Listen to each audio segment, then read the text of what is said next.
Hey, what's going on, everybody? It's Gingy. Bear with me. I wanted to do this video, but I got Toucan Sam in the back, so you might hear him in a little bit, but it wasn't going to stop me. I was still wanting to share this message, my morning study with you guys. So I was studying in my Bible this morning, and I was studying actually my notes from my life group that I have. And we were talking about seek ye first the kingdom. And Matthew 6:36, it says, or 6:33, it says, but seek first his kingdom and his righteousness, and all things will be added to you. And it really just really spoke to me because we're so focused on what we need, what we want. And sometimes the things that we think we need are just the things that we want, but we're making them into the things that we say we can't live without, we have to have. And we start chasing the thing that will get us what we need. And the majority of the time, what is that? Money. It tends to, a lot of time, it roots down to a lot of money. We need money for this, we need money for clothes, we need money for food, we need money for this, for attraction of people, to have this nice car, to paint whatever picture that we are trying to paint to make us seem that we are whole. And one of the scriptures that stuck out to me and I started studying this morning, it was in Matthew 6, verse 25 through 27. You guys hear Toucan Sam in the back? You crazy. Anyways, person living in the hood.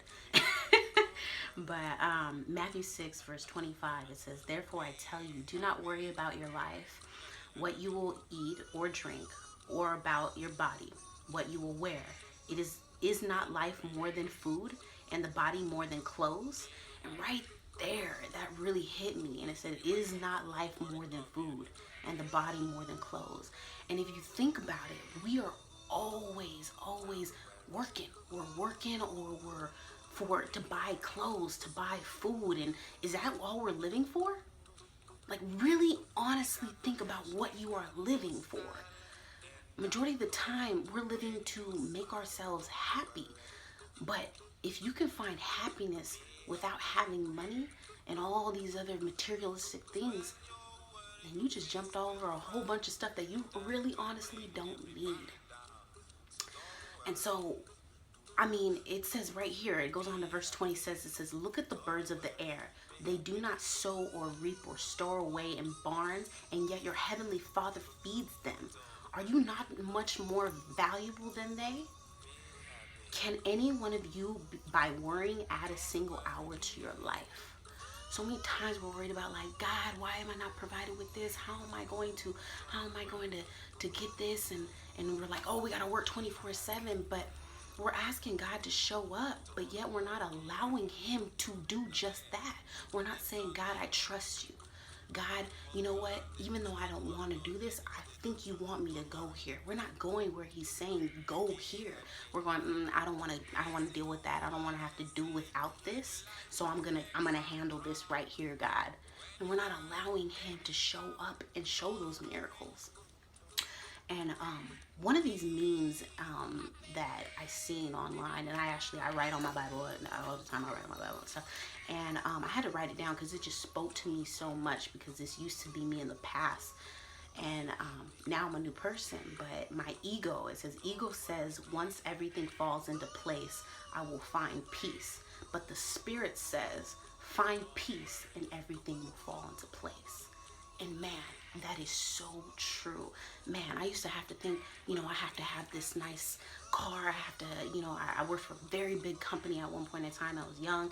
I had everything I needed. I didn't need no man to provide for me. I was very independent, and, and I had an ego. I had a big ego. I really had a big ego, like, I did. And through all that, I still wasn't happy. I still was not happy. There was still a void there. As much at the end of the day, when my phone wasn't there and nobody was responding to me and my friends weren't around and all that, I still had a void. And I still was like, I got all this stuff and I'm not happy. And then I started looking at my friends that were really, really successful, and they got houses, businesses, they own this, they invest in that, and they got everything set away, and they work here, and they move to this job, and they have so many jobs chasing after them, and yet they still are just like, Gingy, I'm not happy. There's got to be something more. And it is. That void that we are trying to fill is our spirit. And it needs to be filled with Jesus Christ. But a lot of people don't see that until they honestly, genuinely taste a relationship with him. And a lot of the times people don't even want to get to that point where they're like, all right, let me try it. They're like, no, I can't do it. And it may be because they're caught up in other religions. They're caught up into worried about having to let go of something and allowing God to trust, to just say, here, God, take it. I give it to you. You lead me. So I really want to encourage you guys to not worry, but allow God to show up and show out.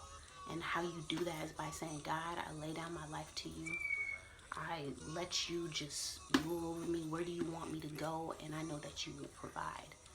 And through that, and getting in your word, spending time with him so that you can hear him and know that it is him and not just going based off of feelings, he will do just that, and he will lead you.